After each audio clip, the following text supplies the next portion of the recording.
Hi everyone, this is Alan McKay. Welcome to episode 53. We are going to be talking more about goals, something we've talked about before, but we're going to be covering a lot of really great content. Let's dive in.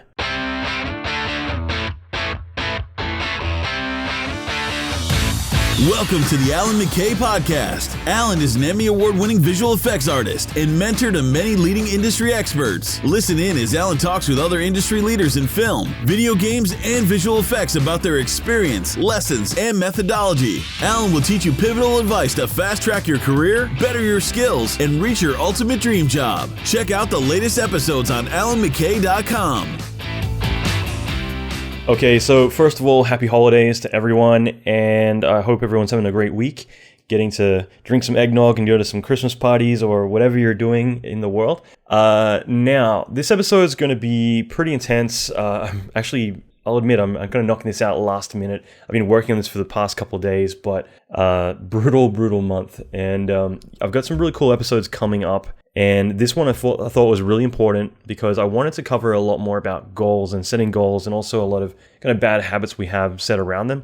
Now, I know last time around this time of year, I did another episode on goals as well. And this is completely different content and, you know, more kind of going further in depth on what we've already covered. So I think this is going to be really great with kind of a few mindset changes as well as just a lot of ways to kind of take action with a lot of this stuff. So this is going to be a really cool episode. Just as a heads up, so a couple of things I'm just going to quickly cover, and that is like the last episode with Amanda Gillespie on visas was awesome. I've received so many emails and everything else on that. It was really cool.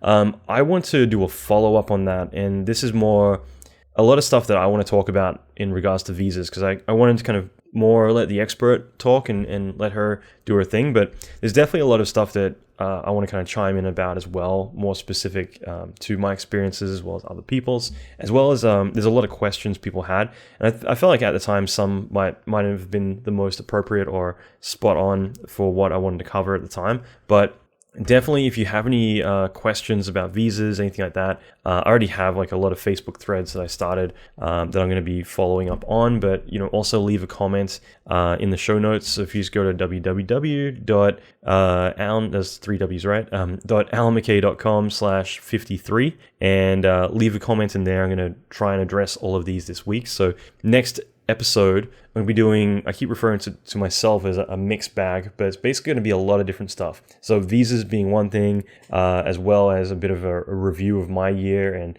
kind of where I've succeeded and where I've failed. There's going to be a lot of different stuff, actually. It's going to be really cool. And I've got some really awesome interviews coming up. I just wanted this month to be more about stuff that we can apply to next year and really kind of hit the ground running. So for me, that was really important. The career intensive is coming up. So 2 things that are really big things in my life right now. The mentorship, it's been 1 year. I'm going to be opening it again. It filled up last time in a couple of days, which is really cool. And, you know, it's just been an amazing experience getting to mentor a lot of people, work closely with them. The people who really show initiative are showing up, you know, regularly in all the webinars we do. Like we do live interactions where I'll speak to them as part of a whole group, and I'll review their work, answer questions, help them kind of improve on themselves. It's been really cool. And plus we also do like a private career intensive as well, and like a lot of other really cool stuff we've been doing.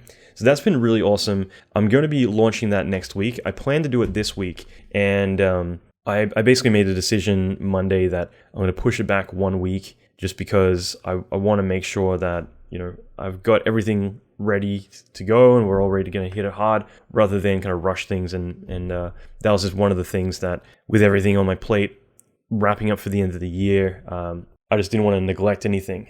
So next week's going to be big. I'm going to be launching the mentorship if you want to be a part of that. Or also I'm going to be launching about 8 hours of free effects training. So if you're into effects, if that's what you do or you want to do, I'm going to be putting out some really cool stuff, going through like an entire feature film destruction pipeline. And it's something I've actually been working on the past couple of weeks. And I'm going to be releasing that. So I'm going to be sending that out Monday. If you want access to it, just sign up at www.alanmckay.com/inside. those are the 2 links I'm going to give out. So if you're on the insider list, Monday, I'm going to start sending those videos out. I'm also going to announce enrollment to the mentorship through that as well. So this will be your opportunity to be a part of that. And also on that list, I'll also be announcing the career intensive. So if you want to sign up, I'm going to do a live webinar. I might be pushing it back till, let me buy some time while I look at my calendar. I'm probably going to push it back until the first week of January, just because of everything going on. But basically what I'll be doing is a live webinar where everyone can sign in. And I won't get to everyone, but what I will be doing is talking with everyone and basically answering questions about their career goals they have or specific things that they want advice on. And this is something I do regularly with the mentorship, and I wanted to do one kind of more publicly. And I think, even for those who don't get their questions answered or who don't get to talk to me directly, just being a fly on the wall, getting to listen in, I feel like there's so much great content that we cover every single time that, I personally would love to be in those, just because I think that, there's just a lot of really great stuff in there. And so I think it's worthwhile just kind of listening in. But if you have questions, everything like that, I'm going to kind of basically have a chat room that people can ask questions, and I'm going to kind of jump to people and answer them, and I'll actually unmute their mic if they want to talk to me, and I'll be interacting with them, answering questions, that sort of thing. So it should be really, really cool. So those are the 3 things. I guess there's a lot, and this is just tip of the iceberg for me, but the big thing is the mentorship, and I'm really excited. Actually, I've just managed to hire a development team who's going to help me raise the bar with what we're already doing with the mentorship, so we can make it even better. So I'm kind of really excited to kind of keep pushing forward with this stuff. So it's going to be really cool. Anyway, let's get started. I'm going to be talking about goals and lots of stuff. I'm exhausted, actually. I just put together this episode, so it's been really cool. Hope you enjoy it. Please do leave some comments. I'd love to hear about your goals, and I also would love to hear about any questions you have about visas or anything else. Basically, next episode, I'm going to go through the comments, and I'm going to go through my Facebook messages, all the stuff that I neglect, and I'm so apologetic, I guess, about that, but it's definitely one of those things I want to do more next year, is to try and interact and respond in a timely manner to everyone, because I get so many emails from people who I read everything that I receive, and I'm so grateful for all of it. It's just for me, one of the bad habits I have is that I'm like, okay, because I've gotten so many emails or because I've gotten so many messages, I'm going to put aside a big chunk of time to respond to everything at once. And of course, other things come up, and I just keep putting it off. So I'm actually going to go through and try and collect as many responses as I can, and I want to respond to as much as I can. I'm going to go through a lot of stuff. So if you have questions or you need advice about anything or insights you've had, maybe you've got some advice for me in terms of cool stuff that you've come across, or really useful hacks, tools, habits that you have, whatever it might be. I'd love to hear about that stuff. So let me know. Go to the show notes, www.alanmckay.com/53. You should know it by now, episode 53. And I will be putting all of that into the next episode. So I can't wait. This is going to be really, really cool. Anyway, let's get started. Okay, so in this episode, I'm going to talk a lot about goals and goal setting. And also I'm going to go through a lot of hands-on tactics situated around this. So not all goal specific, but I think just a lot of vital information. And that's something that I want to do in this month, is just kind of rapid fire, send out a lot of really high value content that I think that we all can benefit a lot from. I think it's really critical. Now, I believe that last December, I did the same thing. I put out a lot of episodes, but one was specifically on goals and goal setting, because, leading up to next year, I don't really believe in New Year's resolutions so much, but I do think it's a good chance to kind of hit the reset button, start the plan out next year, and have some time to reflect on the year that's gone by as well. So I think this is just a really good time for us all to kind of have that moment, which is why specifically I've been putting out so much content around December, because I want us to have all the tools necessary to do this. So why goals? And I guess for some people, maybe you think goals are really hokey and they don't work, and that's probably because goals are something that is, like I said before many times, about having a vector. You're giving yourself a direction. You're giving yourself a way to measure what you're doing. But there's the right way and the wrong way to do this stuff. But if you're just specifically saying, I'm going to fly to the moon. That's not really going to help you get there. It's just more about you setting that thing that you then want to go out and do, that task you're assigning. If we all just showed up to work every day and just did whatever we felt was worth doing, we might get a little bit of stuff done, but we're not really going to be able to, hit the mark and get the projects done, coordinate with everyone and know how we're getting through everything we're doing. And I think that a lot of people kind of have that go with the flow mentality. And that's cool, but, that means that you're always in a reactive mode rather than taking charge, And I could use 1,000 analogies, but, things that come to mind would be, again, like playing sports or anything else. You could say, okay, well, I've got to get the ball and get it to the end of the field or whatever it's going to be. But, having strategy, having a plan, all that kind of stuff, there's multiple steps that come into it. Even getting the ball to the end of the field is a goal. But, I say all that just because I think it is so critical, and not everyone necessarily kind of sees the value in it. And like I remember, I think it was like 2 weekends ago, I was out in Venice Beach at the Venice Ale House having a few beers with a friend of mine, and we're just kind of shooting the shit, having a chat. And I asked him like, what are your goals for next year? And he's kind of like leaning back in his chair, and he's like, man, like I don't believe in goals, which to me is just kind of like, okay, like we'll talk more about this, but all right, why is that? And he's like, well, it's just not for me. I don't believe in that stuff.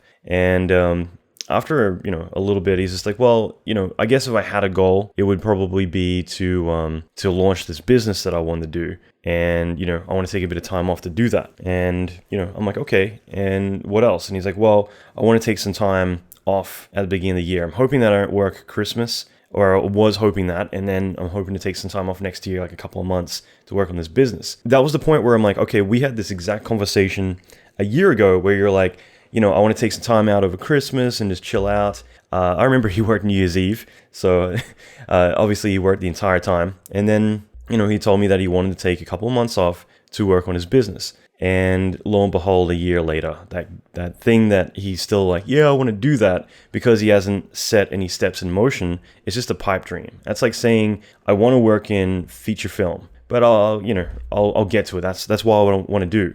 I've got friends of mine who are directing feature films because they aspired to do it. But not only that, but they actually got up and did it, rather than saying like, yeah, I want to go and, do that one day. Anyway, I'm going to go back to, whatever I'm doing in architecture or design or, visual effects, whatever you're doing, but not setting steps to actually achieve that. And, this is something that like my buddy and I talked a lot about this, and he went away with like really hyped up, really excited, and realizing after we talked about it, because I was saying like, you don't need to take time off of work. In fact, if you do, you're actually losing money and you're setting yourself behind by doing all of this. And like, we went through a whole strategy, and he went from like, yeah, whatever, I don't believe that stuff, I just go with the flow kind of attitude, to I'm pumped, I'm ready to go, I've got a plan in action, I'm going to start today, I'm going home tonight to make this happen. And it didn't need to be this whole like, I need to carve out some time in my life and like do all these complicated things. Is more about,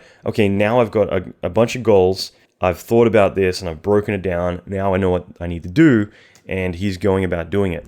And that's the thing, is it's more about just kind of setting those steps and figuring out what you need to do. I think the biggest thing with goals, and I'll talk more about this later, but timeline is everything. If you just say like, I want to go do X, that's fine, that's good, but having a timeline means that you can commit, you can also measure how long you've got left. One of the biggest things we fall for is that typically a task will take as long as you have to complete it. I'm sure you'll have a lot of this experience, like going to school or anything else. You have 3 months to get an assignment in that will take you a day to do. Actually, taxes is even a great one too. But that's just it. You will end up crunching the night before, or getting your taxes in at the very last minute and freaking out just like everyone else. I'd never seen this till I came to the States, but I'd watch on TV every year they'd have like a news report of all the people lodging their taxes, and there's like a massive line going down the street of all the people lined up trying to get it all in before midnight. And that's just how we function. We procrastinate, we leave things to the last minute. I had this great wallpaper on my laptop. I think it was like a checklist of the 3 things he needs to do. And he's like, build a list, tackle everything on that list. And the third one was relax. And he had checked off the building the list and the relaxing part. And he's like, well, 2 out of 3 ain't bad. But that's exactly the same kind of mentality a lot of us have, is that we will figure out, okay, yeah, I got to go do all this stuff. But actually going and assigning a time to this is a whole other thing, because then you can actually measure how you're doing, and you can say, shit, I gave myself 3 months to do this. It's already 2 months. If I'm going to achieve this goal, I got to get off my butt and go about doing that. And that's just it. And like any goal that seems pretty hard to achieve, you can break that down to sub goals. Again, assigning time to every single one of those, you can start to measure, how am I doing? Am I going to get this done? Actually, I didn't plan to talk about this, but I have mentioned about building lists and doing a lot of that stuff. I've been doing that probably as far back as like where I could pinpoint where I started to kind of feel like I was becoming very productive, was always building my to-do lists and stuff like that. However, I'm one of those people who's notorious with, I start writing on a piece of paper because I kind of like that physical connection with writing on paper. I have paper in front of me right now. I was scribbling last night till my arms were sore, actually just, writing down a lot of ideas for a few upcoming podcasts. And that was just one of those things that I came across, was that I would start writing a list of stuff to do. And then I'd start like writing really, really tiny, trying to fit in more stuff. And it would get to the point where my to-do list for that day, I would start to write sideways up the page and around the page, and just doing this ridiculous stuff where it's clear that I've probably written out like a good year of stuff to do in one day. And it's just one of these things that you're setting yourself up for failure by doing that. And going through that mindset of not achieving your goals, like not achieving what you've marked out to do that day, that's one of those things that's going to really crush your spirits. It's really going to demotivate you. It's not going to make you feel like you accomplished much. It's also going to put in that frame of mind that you haven't got through anything you were set out to do, and it's also that that's acceptable. Okay, I've mentioned before, I had a friend of mine that lived on the other side of Australia in Perth, and I came to visit one weekend, and I remember getting up in the morning and checking out his living room. He had this big whiteboard with a chart, or a graph I should say, and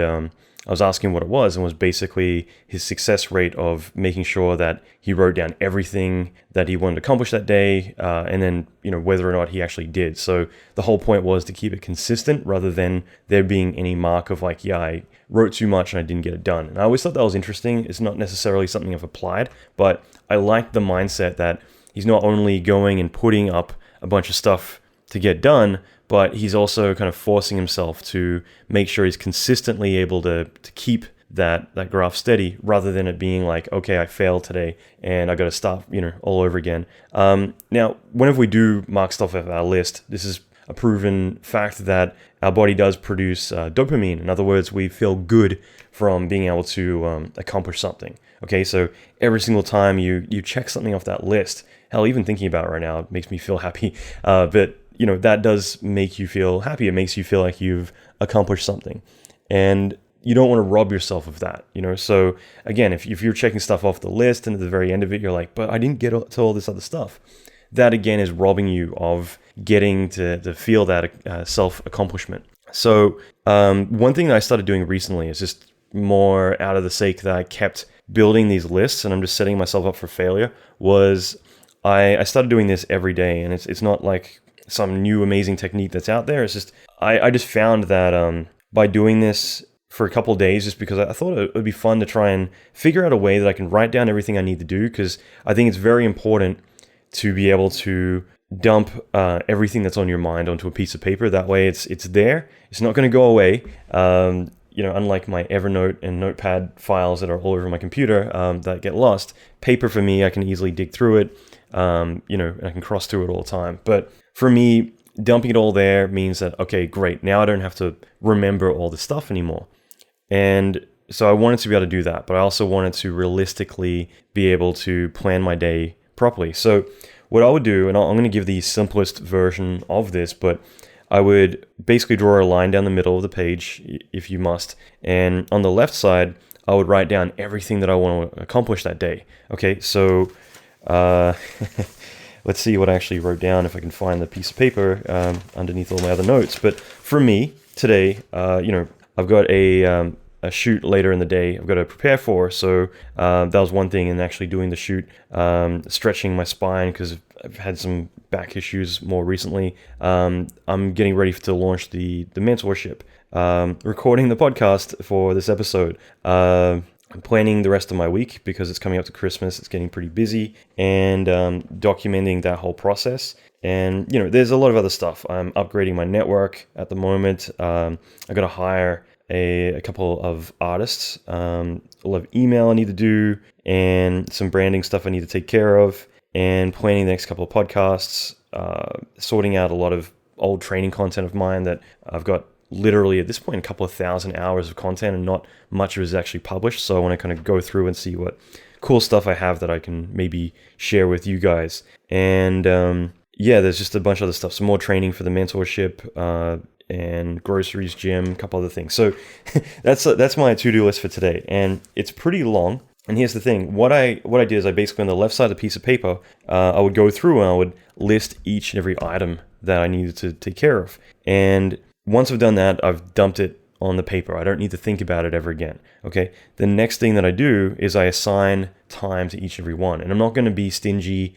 like I'm trying to impress myself or anything. Like, okay, I'm going to go through my drives. That should be 10 minutes. It's like, no, like if that's something, to me, it's a lower priority thing to go through all my material and see, what I can salvage or whatever. But if I was to do that, it's probably going to be like 2 hours or whatever.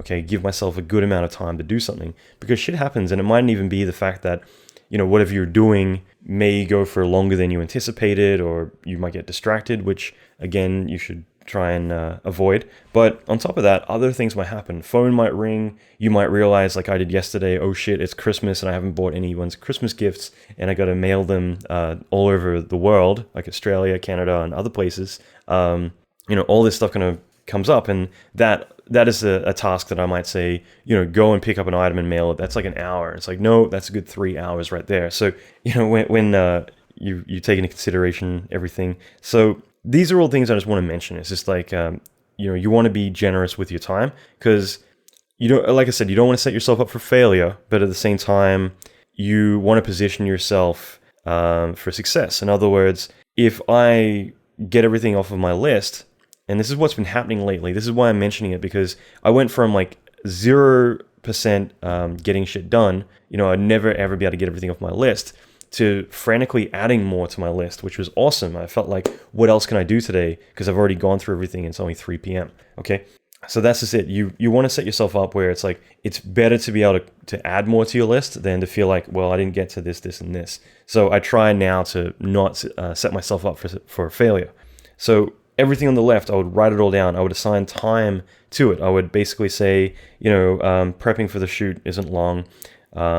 Basically it's like 30 minutes. The shoot itself is about 2 hours. It's a quick film test. And, there's a bunch of other things. I would assign a good amount of time to each one, like emails, like 2 hours. And unfortunately, just like every other time, it's not going to make it on here. But once I have a time limit for all of these that I feel comfortable with, okay, so again, just written it all on the left, assign time to it. Then on the right side, I start to schedule my day. So this morning I did this. I was at a cafe out on Ocean Park Boulevard in Santa Monica, having breakfast, having coffee, and just, figuring out what I wanted to do or what I need to get done. So it was like 8 a.m. So I'm like, okay, 9 a.m. Podcast, 11 a.m., do X, Y, Z, and go through my list. So by having that time assigned, I should be able to then on the right side just start slotting in time. Like, okay, if that task is 2 hours for whatever, then 9 a.m. to 11 is 2 hours. Then the next task is 1 hour, so 11 to 12. And that way I've suddenly scheduled out my entire day until I feel comfortable with where to stop. And right now it's midnight is where I'm going to be stopping today. But that for me is going to work really well, because it means that I'm not unrealistically scheduling my day. I've built a comfortable amount of time for every single task. Okay. And I've only put things on my calendar, or I should say like my list, that I know I'm actually going to get done. And I have mentioned stuff like this before, but I think it's just so crucial for what we're doing to be able to have that kind of 2 lists to go by. So one is like a complete brain dump, and then assigning times to each and every one of them. And on the right side, then we actually start scheduling those. And that's your list for the day. That's your task list that you want to get 100% success rate on. Now, as I started, doing the podcast, I recording this, I realized, hey, I started at 8:30 instead of 9. Great, I'm already ahead 30 minutes. Awesome. And I'm just trying to be realistic with my time, considering that I might need breaks for going and getting lunch or whatever else. In fact, I forgot to schedule dinner. But those are the sorts of things that just allow us to, for me to be able to get through. And I've suddenly gone from, like I said, not getting shit done to being able to successfully get through my entire day, like every day almost. I think there's one day on Sunday where I didn't get through my list. It was a bit of a haywire day. Actually, now I recall I had a Christmas party with the Encore Hollywood guys. And so yeah, I was hungover, and that's why I didn't get through it all. But that's just something I wanted to share, because I've just kind of started to do that recently, and I've noticed I've gone from getting nothing done, like feeling depressed by the fact that I'm not able to get enough done in the day, to suddenly like I'm adding more shit to my list, which has just made me feel great. It's like, fuck yeah, I'm actually getting through this. This is awesome. So I think in general, it's all about really kind of building yourself up for success. You want to build yourself up to get ahead and consistently kind of stay ahead. And that's where maybe you're at a point where you can start to have that chart like my friend did, or the graph, sorry, I keep saying charts and graphs, that allows you to kind of start measuring your success. For me, this is like a really frustrating subject, just because I've always seen some people who are really goal orientated, and other people who tend to be more kind of just like, yeah, I'll get around to it. Like, I've had this a lot recently where I've got some friends who they keep saying like they want this, they really want to work, they really want to do all these different things, but I don't necessarily see them taking action, and even just the simplest tweak in your day, like, okay, for 15 minutes a day, I'm going to be applying for work. At least you're taking action. But, the times I've had that conversation with them, it's been like, oh, yeah, I'm really busy with Christmas and everything, I don't have time.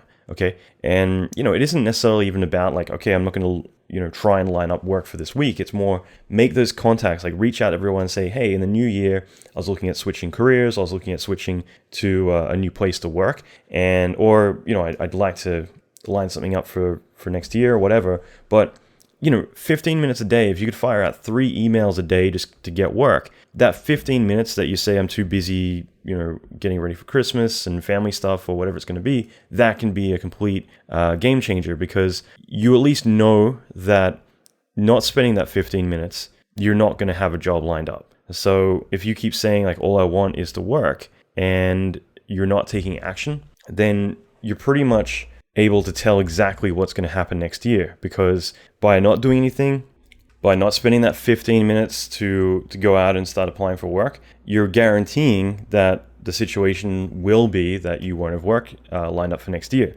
But by spending that 15 minutes, this is like the bare minimum of like, effort to put in, but that assures you that you're at least doing something that could resort to a completely different lifestyle for next year. It means that you might have a career, you might, have the dream job that you want. You never know.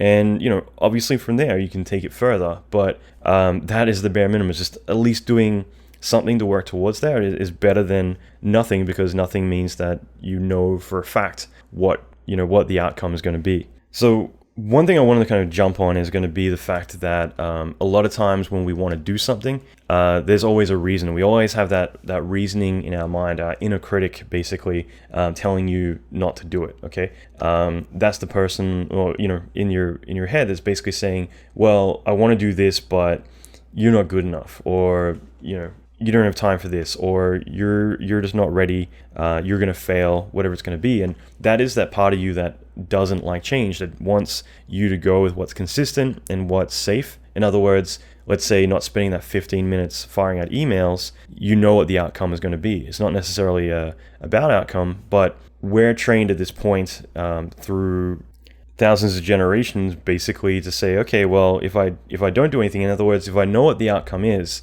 that outcome is better than death. But if we go and do something else, then that potentially could mean that I risk my life in some way. I risk my stability. I could get ridiculed in front of my pack, whatever may come up. And it's just one of those things that no change is safer than change, because change could equal risk. Whereas, being proactive, ignoring that inner critic is really critical. So a lot of times whenever we want to do something new, or we want to do something great, in other words, like the goal thing is the simplest form of that. It's like saying, well, I don't believe in goals because that means that I may risk, not achieving that goal, I might fail. So therefore, it's better not to believe in it and just go with the flow.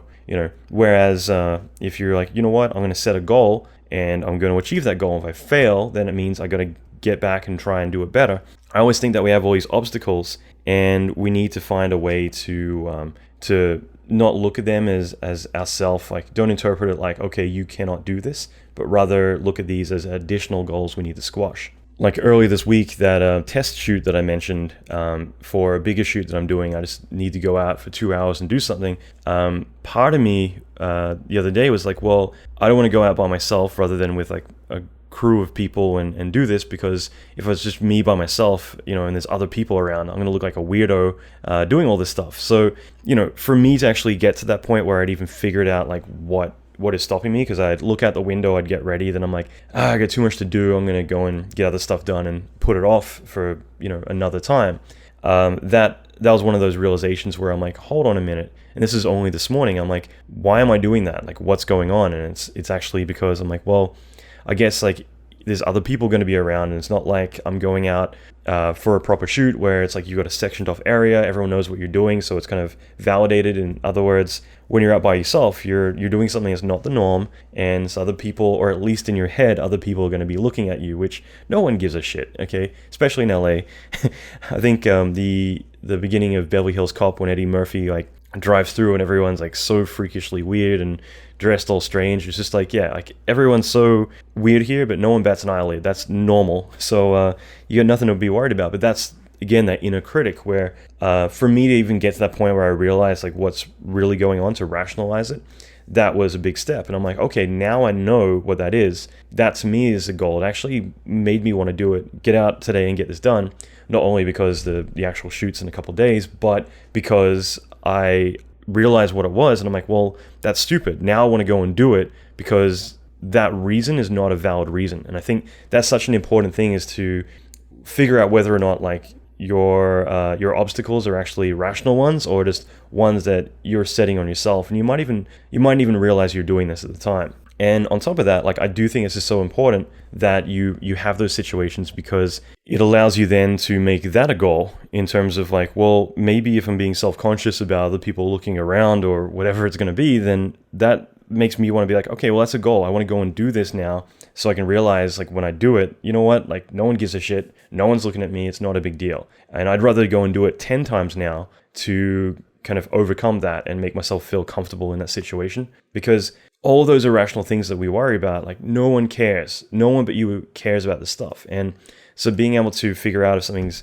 irrational or rational is really key. And then from there, if it is something that's stopping you from doing something, that should be a goal in itself. You should set up like a multi-tier goal system. In other words, I want to go shoot today because then I get, the footage, and I know it's all going to work for what we're doing. But in addition to that, I overcome this stupid fear that's literally stopping me from doing what I want to do. And I'm not a shy person, but that's just it. For me to actually even think for a moment, like, I don't want to do this because of this irrational thing. And even, like I said, it might not even be obvious to you. It wasn't obvious to me. I had to stop and be like, okay, let me get to the bottom of this. Why am I kind of putting this stuff off, saying I'm too busy, when this is one of those like, priority things? So by being able to say to myself why, and then identify the issue, I can then be like, wow, okay, well, that isn't an issue. That's a stupid excuse. So I do have time to do this, and I am going to do it. And more importantly, if I have this issue, then I want to squash it.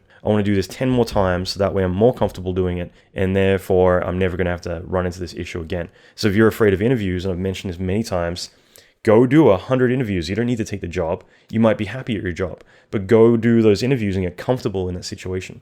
If you're afraid of approaching someone, and asking someone out on a date, go and ask 10 people. Just go out there and get comfortable with it. And if rejection is the thing for you, which, I think for most people it is, then get comfortable in that rejection, because that's going to be a situation where a lot of us are going to be like, oh, I don't want to get rejected. Maybe their friends are going to laugh at me and everything else. That isn't a valid reason. What's the worst is going to happen? A bunch of people you don't know are going to have a 10-second laugh at something that if you ask them about an hour later, they probably won't even remember the whole thing actually happening. So think about what is the worst case scenario? What is the worst is going to happen? Am I going to get killed from this? No. Is there any risk involved? Really? No. Then get over it. Then, if you get to a point where, let's say, and I didn't mean to go into like a dating analogy, but he or she that you're approaching, the more that you're doing this, the more it becomes second nature. Like, okay, well, their loss. I feel great about myself, and if they're not interested,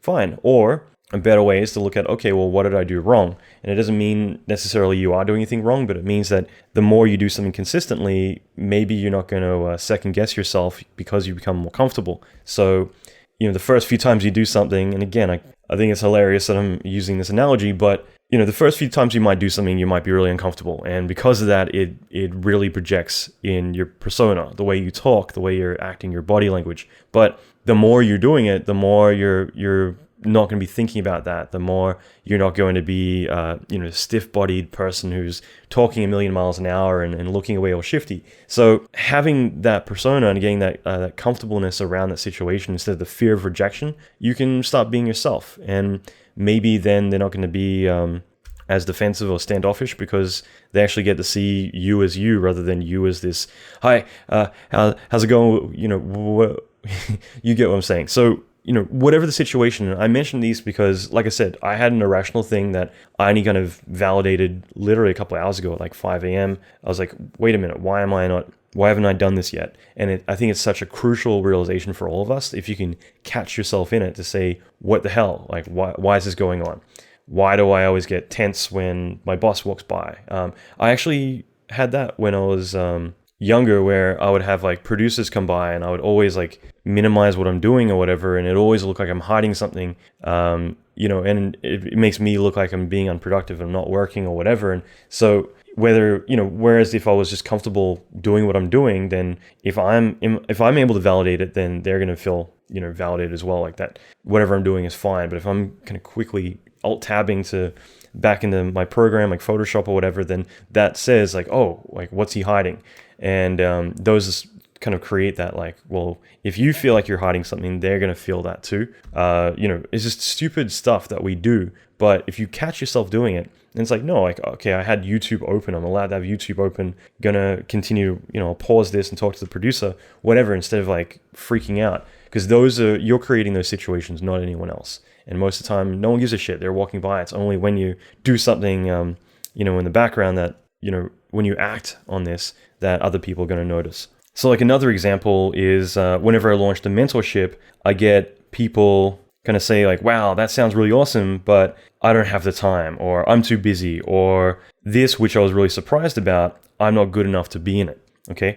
And we do this stuff all the time, and it's just rare we actually catch ourselves doing it. But that's why I want you to ask yourself, as I was saying before, why? Why am I not good enough? Or most of the time you can't identify this, so it's an irrational thought, and that's something that you really need to kind of squash. And if you are able to validate your reasoning, then great. Because now you know and you've identified that obstacle stopping you from achieving that goal. So now you can focus on crushing that first before you move forward. And if you think that you aren't good enough, then that is an irrational excuse. So you can kind of focus on squashing that. Whereas like if you feel like you don't have enough time or something like that, and it isn't the case, then that is like a goal that, again, you can convert into so that you can focus on it. So even though you might have a bigger goal, of doing whatever, by kind of noticing these smaller goals along the way, you can have that like 1-2 punch. Instead of just saying, well, I need to tackle this, but I can't because of this irrational, stupid reason that I'm giving myself. I don't have time, I'm not good enough, or, whatever it's going to be. You need to look at that as like a 1-2 punch, like a 2-part process. I need to squash these goals because it'll help me get closer to my bigger goal. And I nearly knocked over my glass of water just then. But that's exactly it. It's by having subsequent goals, by having that 1-2 punch, you can crush those goals because it'll get you closer then to your next goal, rather than using that excuse as a way to derail yourself and never accomplish anything. You're able to identify those as goals and squash them. I think I've talked that to death, but I did just want to kind of bring that up because I think that I'm hoping a lot of that will kind of resonate in one of the few ways I've explained it. So if you are serious about reaching this goal, like for instance, you don't have enough time, maybe you need to create more time, and your goal is to make more time first. So if you were, let's say, to get up at 8 in the morning and, you get ready for work, takes an hour and to get ready and head to work and be there at 9 or 10, whatever. And you're like, oh man, I'll use the mentorship as an example, just for something that's outside of, your regular day-to-day, and you're like, man, I don't want to do that because I don't have enough time in the day to get that stuff done.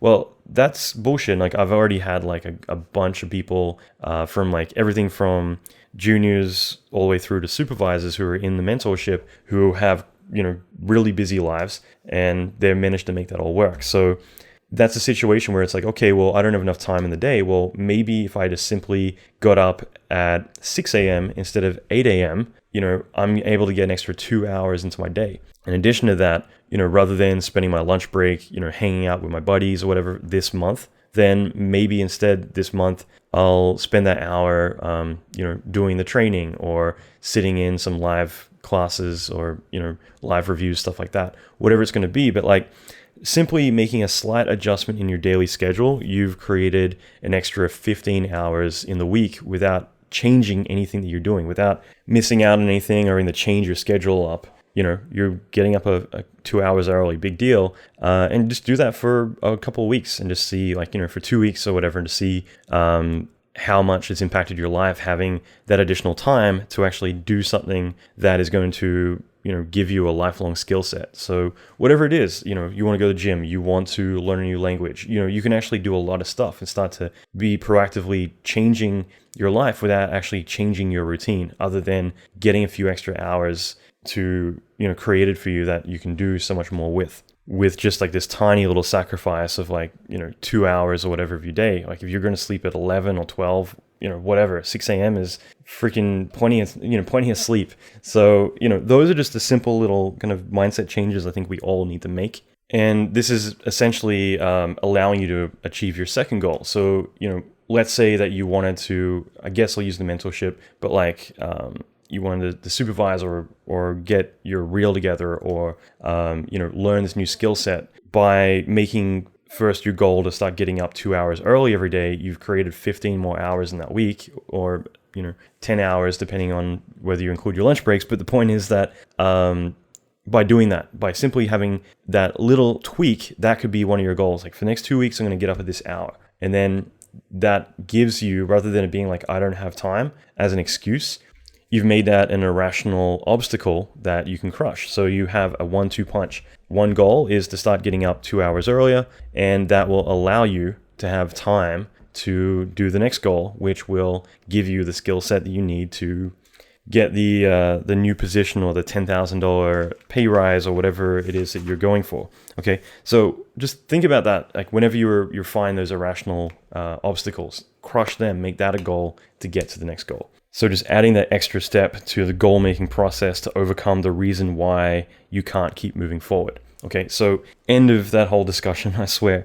But this is why when I set goals long-term, I typically will set them ahead maybe 12 months, and then I'll slowly work backwards, figuring out all the obstacles that are in the way of getting there. Now, I haven't mentioned this before, more as a bit of a case study on my career and how, I got to where I wanted, and this is more me being, 13, 14 years old and having this big goal of, working in LA and everything else, is basically having that vector. And I've talked about that before, but even on a smaller scale, this is something I do regularly, which might be, next December, I want to have done XYZ. And I will talk about this probably next episode, in addition to a lot of stuff, visas, everything else I'm going to go through. But for me, last year is like, okay, I want to have the podcast going strong. I want to have completed the first round of the mentorship.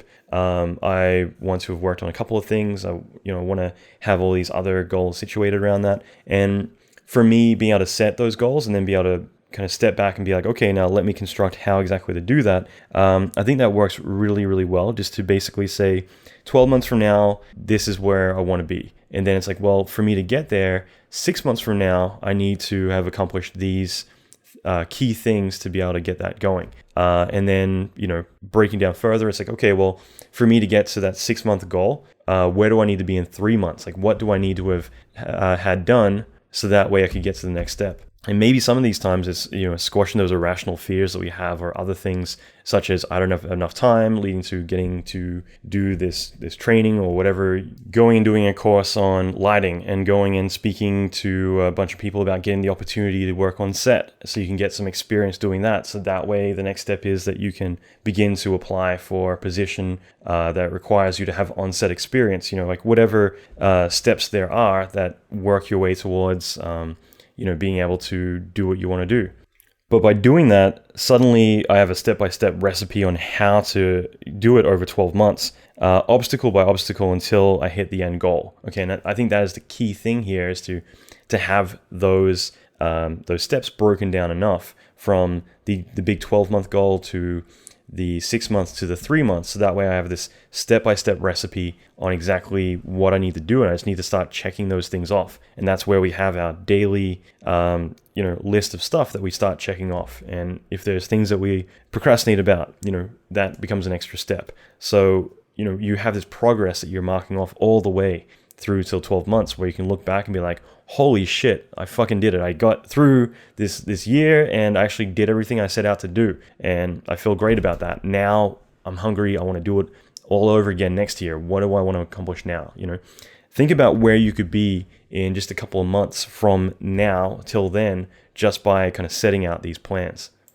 And you'll be surprised how 12 months might end up becoming 6 months. You'll start getting that momentum, and you get into that flow state. And so all these obstacles to quit, suddenly become smaller goals. And, by doing that, you start to pick up the pace, and you're actually getting things done a lot quicker. So maybe 6 months in, you've already accomplished your 12-month goal. And that's where, I was mentioning adding stuff back to the list. Well, maybe you're like, okay, well, shit, what are my goals for 2017? Because I'm hungry and I'm already gotten all these done. So, that's what I mean. You're essentially changing your mindset and, how you act, to, instead of being like, oh, I don't believe in goals, to being like, I'm fucking doing this. I'm going to get this done, and achieving things along the way. And I hope that you get to a point where, you will feel like anything's possible, because it's like, well, okay, going to the moon sounds ridiculous, but, let me deconstruct this a little bit more, let me find out where Richard Branson hangs out, and I'll become his buddy and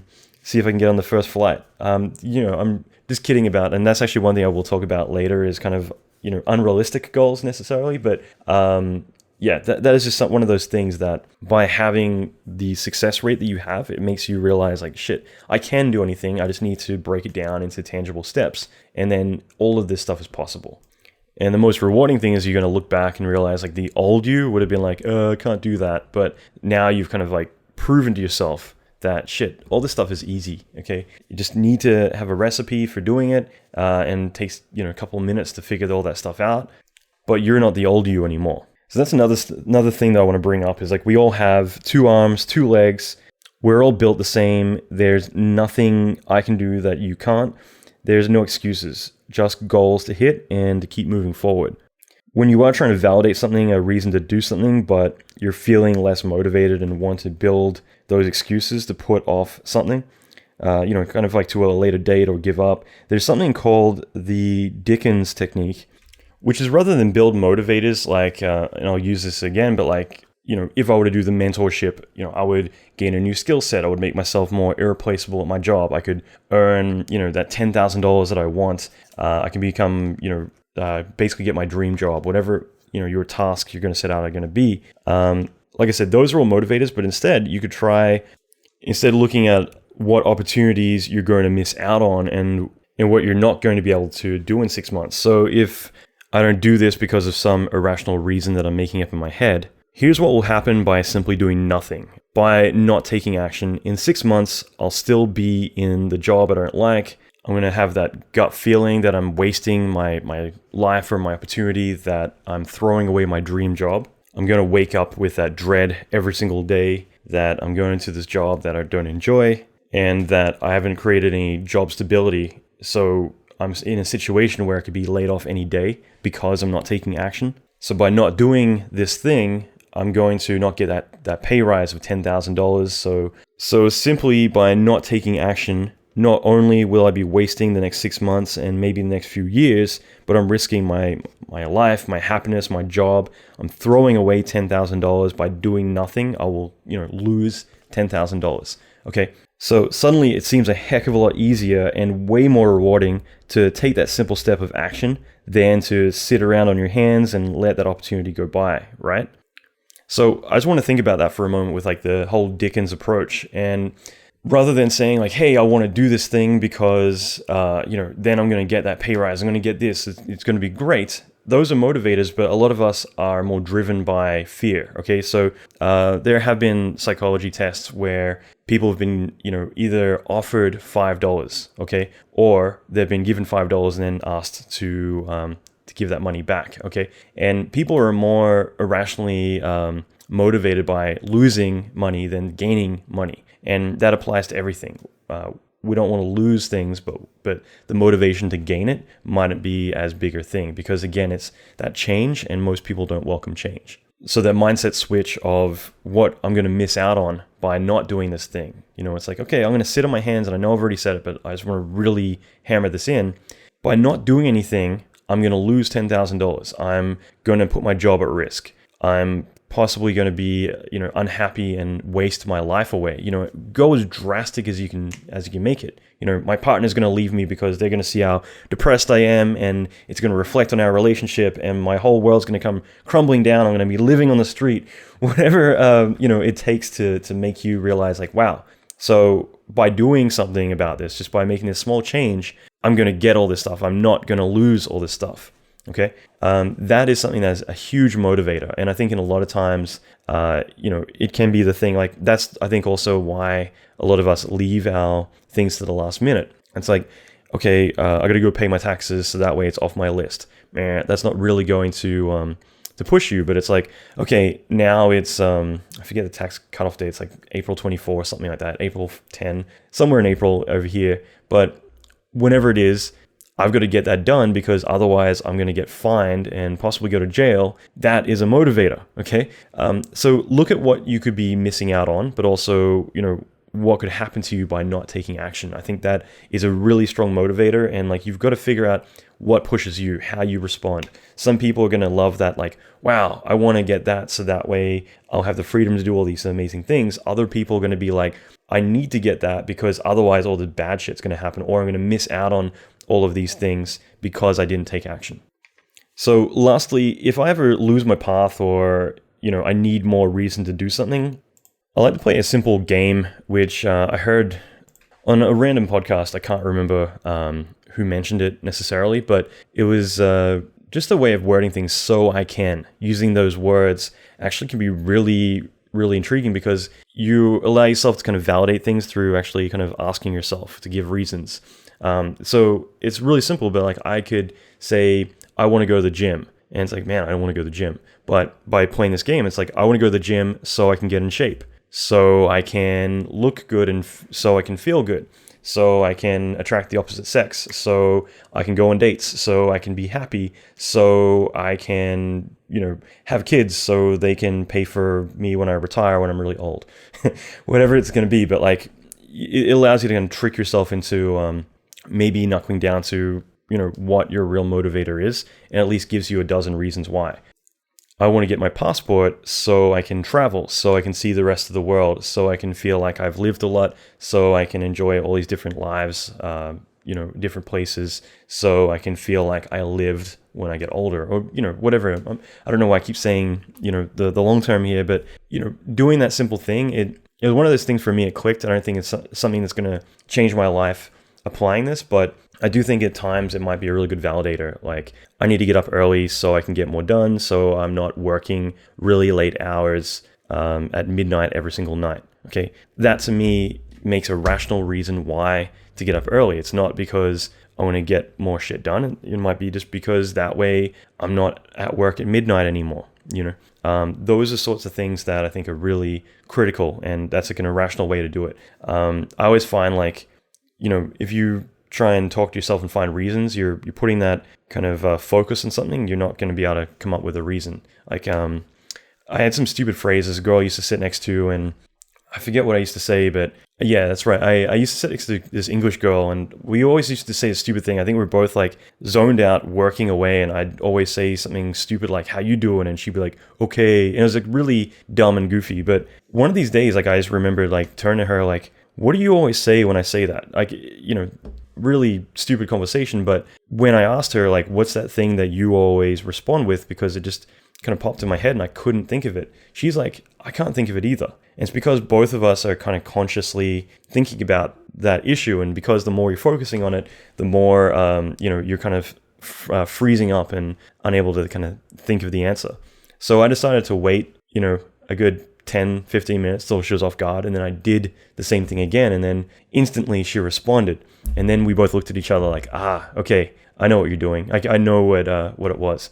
So even though we might not be able to think of it, if you're going to let your guard down, then you'll be able to respond with a valid reason. And that's my long-winded way of saying or validating that I think in these situations, like, you might get to that more accurate meaning of why you want to do something. So like I said, I might say I want to get up early to get more shit done, but it's I want to get up early so I'm not working late at night, so I can have my night off and have a life again because, I don't want to be doing this or whatever, and finding that reason can be useful at times. So I think it's useful to mention that just because you might be in those situations where you're like, why the fuck am I doing this again? Like, why am I killing myself with the gym all the time? It's like, oh yeah, 6-pack abs. That's why.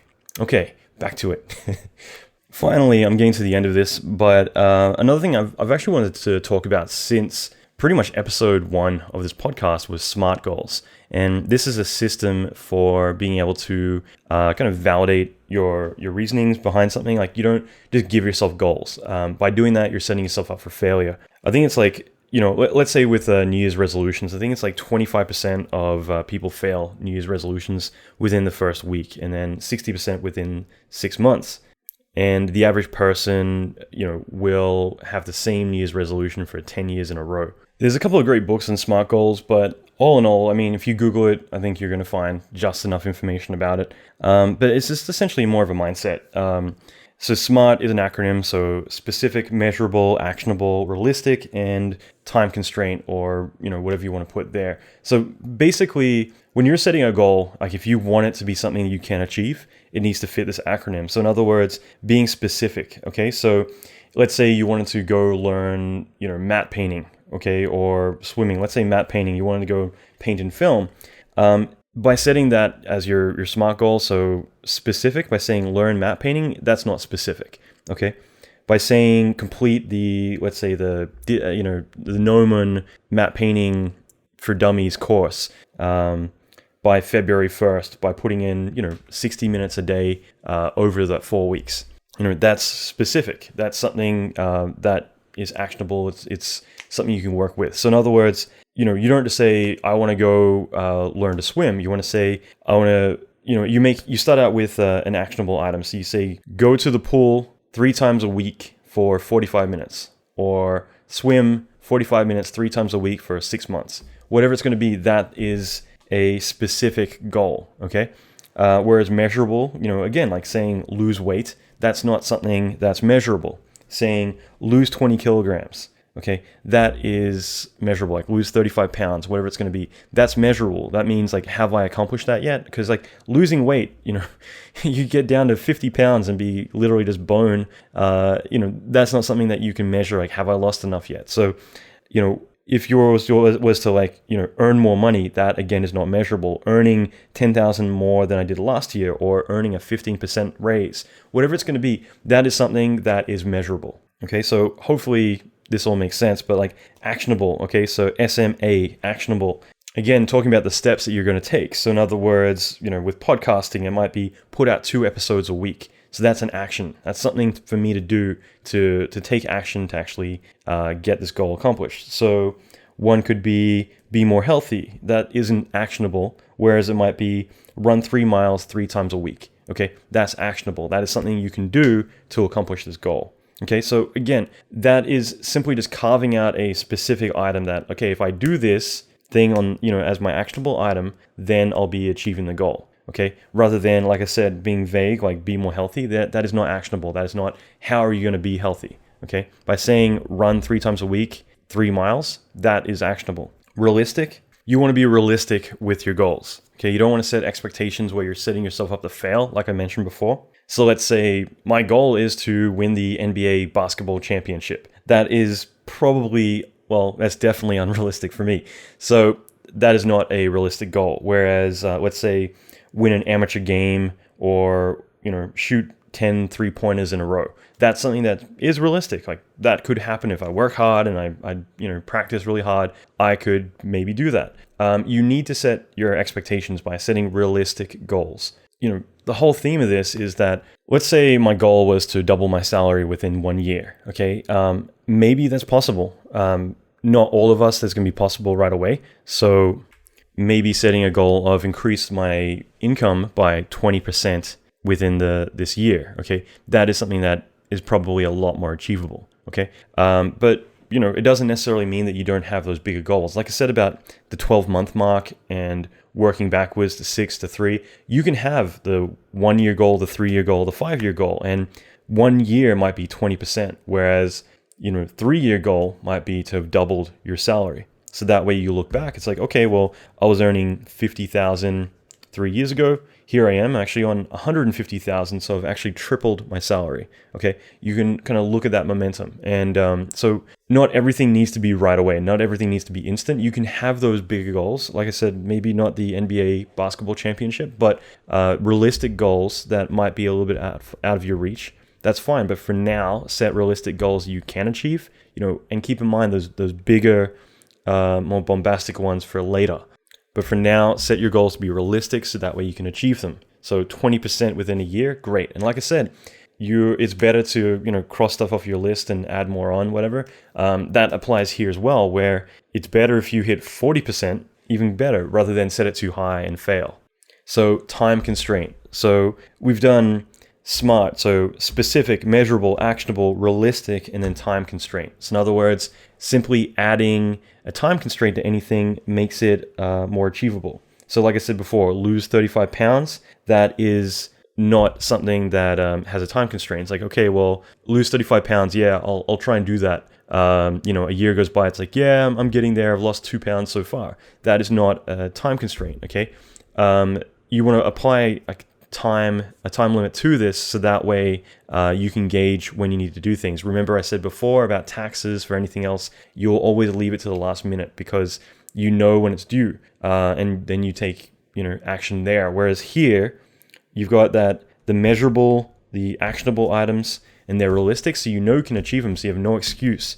So if you add a time constraint, you're basically saying, okay, by this time, I'm going to lose this 35 pounds. 35 pounds by May 1st, my birthday. Great. Okay, so that means that between, December 23rd and, May 1st, 6 months, I want to do this. So that way I know by that goal, by that month, I've done things. So if it gets to February and I haven't really been doing anything, I got to pick up the pace to get to that goal, okay? So those are all really critical things to kind of talk about, being specific with everything. So that way you set specific goals, make them measurable, actionable, realistic, and have a time constraint on them as well. Google this. I'd like to put up stuff in the show notes. I'm pretty sure I won't have time right now because I'm behind and I'm trying to get this episode out.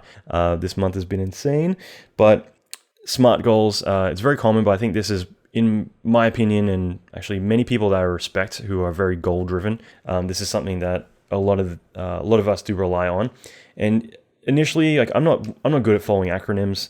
I know that's a pretty negative thing to say, but when people talk about like I'll see articles, the one word or the 3 letters you need to triple your success, and it's like an acronym of like these 3 things, and it just doesn't make too much sense. But if you Google it and just look through these steps, I mean, it just, after a while, it just kind of rewires how you set out a goal. It's like, okay, I'm going to go to woodshop class 3 times a week for the next 6 months. So within a year, I can make a brand new cabinet so I can put clothes in it, just to throw that in. But after a while, it starts to kind of rewire how you're going to set your goals. So that way they're ones that are actionable, that are specific, that are things that you've set time constraints on, and that you're always being realistic about it. All this stuff is very key. So another thing I thought I would throw in there as well is just about being accountable. So accountability for me is always a big thing. I've got mixed views on a lot of this stuff, just in terms of, some people might say, okay, the best way to make yourself accountable is to tell the world. So you'll see there's apps out there, even like you could have, I don't know why I'm mentioning like weight loss and all that kind of stuff, but like maybe you have scales that automatically publish your stats every day to the web so that people can see whether or not you're going up and down, because people might not want to be publicly ridiculed at being seen as failing or whatever. But I think personally I'm more selective with my goals. Okay, I have a lot of goals, and I share with some people my bigger goals, and with other people I might share more my smaller goals.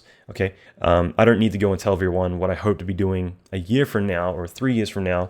That to me might be more personable, or personal, I should say. But that is something that I might share with some people, and I think that accountability is important. But it doesn't mean that you need to tell everyone, because there's a lot of things. You tell some people, they're either not going to get it, maybe they're going to project their own insecurities about not accomplishing their goals onto you. At the same time, they might talk you out of it. If you say, I'm going to go and, let's say, meditate every day for a week or something, some people are going to be like, I don't believe in that shit, and start to kind of beat you down because they want to be really vocal on their stuff. Or I want to diet, and it's like, man, you're going to diet? Well, I'm going to eat this cheeseburger in front of you because I'm a dick, which is probably something I would do. Now, those are all really kind of critical. You got to find the right environment to share this information with. But I think it's good to find that one or two people who will hold you accountable. In other words, you want people who are honest and outgoing in terms of like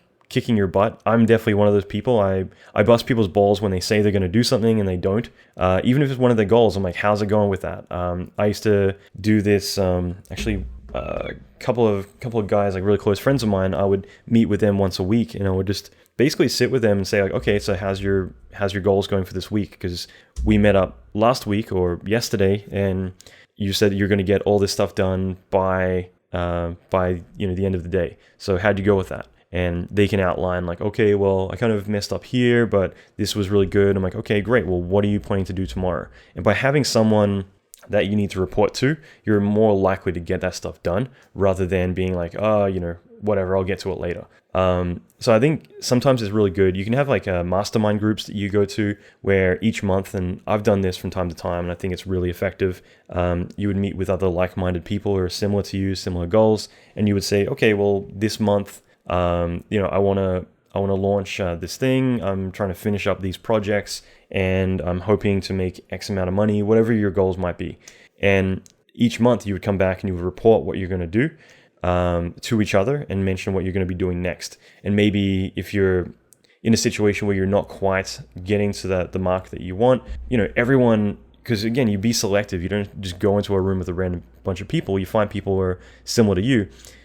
They're able to help you as well. They're able to offer advice. They're able to suggest like, well, maybe if you do it this way. Or one thing I've noticed consistently is each time that you mention you're going to do this, you don't because of this reason. So, having that third person perspective, like from other people being able to tell you what you're telling them, can be really interesting, because you might notice those irrational obstacles that, you didn't pick up on it, but they did. And again, I just find that can be really useful. And it doesn't mean that you need to drive across LA or drive across wherever you are to go to a meeting physically. You could just jump on Skype once a week or once a month, and you all have a turn just kind of talking about what your goals are for that month. Again, some people are going to be like, that sounds really stupid or whatever. But, I don't know anyone who I would consider to be exceptionally successful who isn't in one way or another kind of involved in something similar. And I think it's just about having people who are going to back you and support you, and also kind of call you on your bullshit when you're not hitting your marks. There was an interesting TED talk from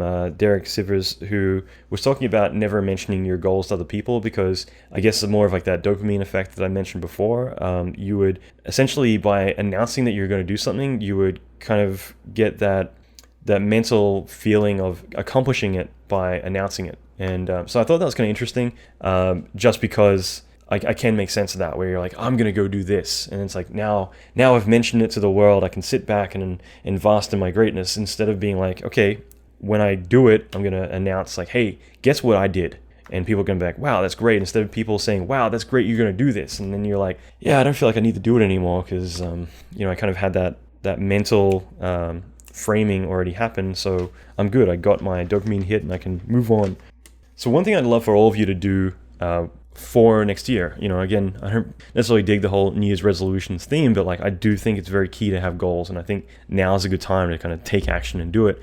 I'd love you, because I'm doing this right now, and I might even share my goals, most of them at least. We got to keep some to ourselves, but like 7 to 10 goals I think is a good number to have. You don't want too many because it's going to be too hard to manage, but you don't want to have too little where it's like, okay, I want to make more money. And that's another thing too, is that like, again, making them measurable, specific, putting time constraints and everything. All of these things are very key. But earning money also, I think, isn't like the healthiest of goals. I think that whatever it's going to be, it shouldn't just be career-related stuff. I think there should be personal goals. Like maybe I want to have better relationships. Maybe I, want to spend more time with family. Maybe I want to vacation more. Whatever they might be. Maybe I want to learn to, finger paint again, whatever it's going to be. But, I think it's good to balance your goals. They don't necessarily all need to be, career related.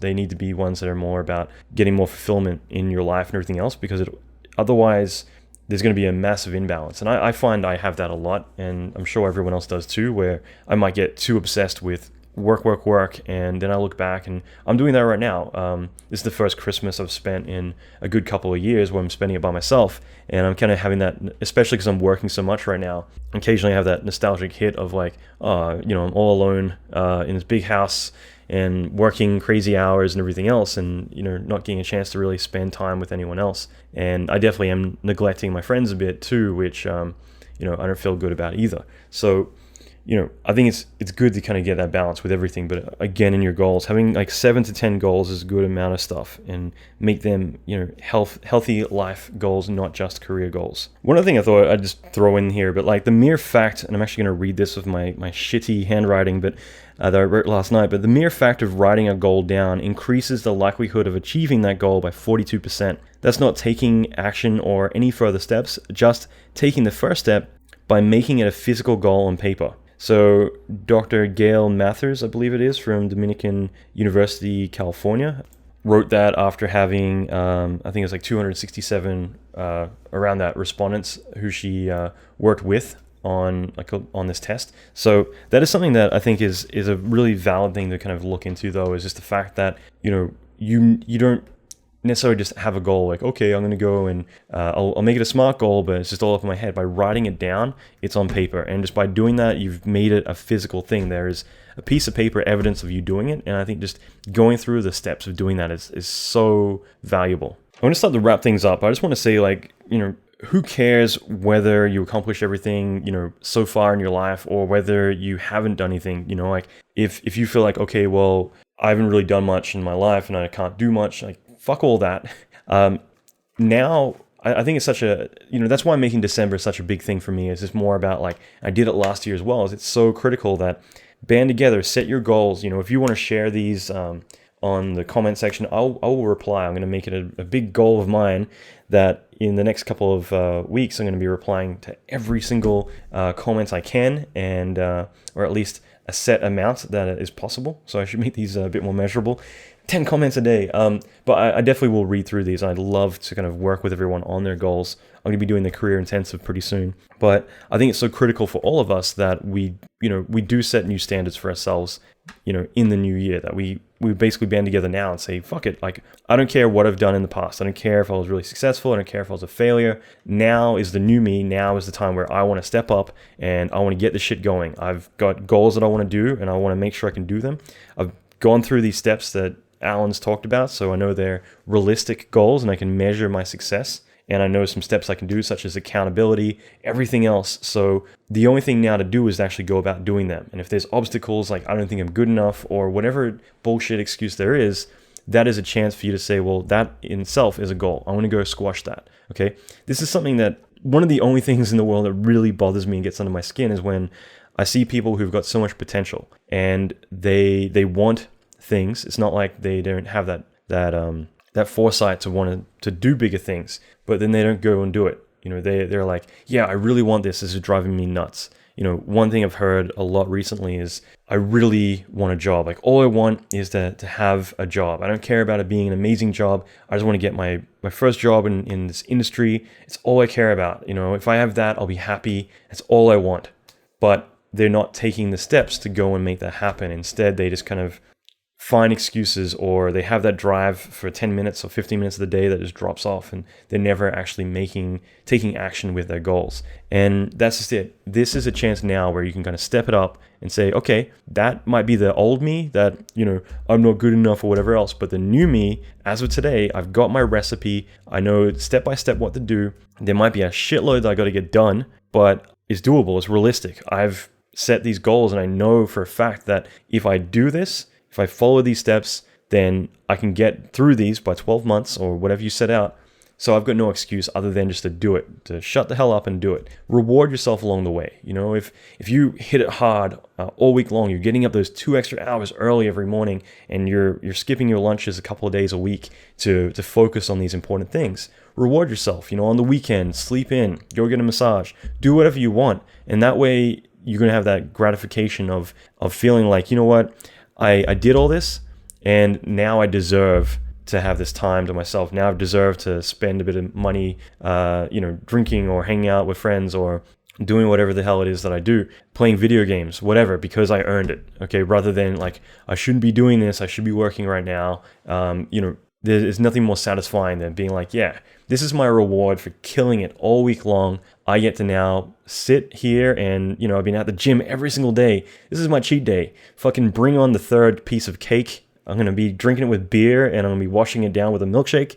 And I'm going to spend the rest of today regretting that and rolling around on the floor. Whatever it is, I think it is way more of a great feeling knowing like, you know what? I'm making this time for me because I did all that other stuff, and now here I am. And like I said, I would love to hear from all of you at the end of the year saying, you know what, like 12 months ago, I was like, that one's full of shit. And here I am. I've done all this stuff, and I feel great. I've completely turned my life around. I've gotten everything I set out to do, or I got most of the way through. And I would have never thought that would be even possible.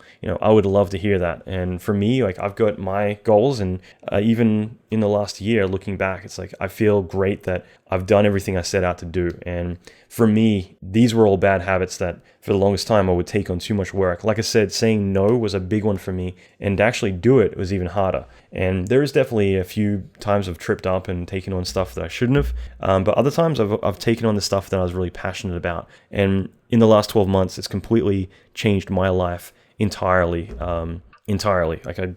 Like I said, I'll probably get into it a bit more in the next episode, but my life is completely different in the last 12 months than I would have ever thought possible. And I've given myself a lot of the freedom to do what I want, to work the way I want. I still work hard, but I choose to. I was just at a cafe, and one of the waitresses was asking, like, whether I'm taking time off over Christmas, and I'm like, no, I'm working. And she's like, oh, that sucks that you have to work. And I'm like, no, I'm literally at this cafe right now creating work for myself. If I want, I can take time out. Hell yeah. Like last night, I decided I'm exhausted. I'm gonna chill because I've gotten everything done. I'm gonna pop open some of this 40-year-old rum that I love. It's my favorite bottle in the world. I bought for myself for Christmas, and I'm gonna light up one of these cigars that I bought myself as well. I'm gonna sit on the couch, watch some terrible TV, and screw around on Facebook on my phone. And that was my good night. And now I feel like crap come morning because I, drank and smoked too much of the cigar, but here I am. It's, that was my reward for Christmas. I'm going to buy myself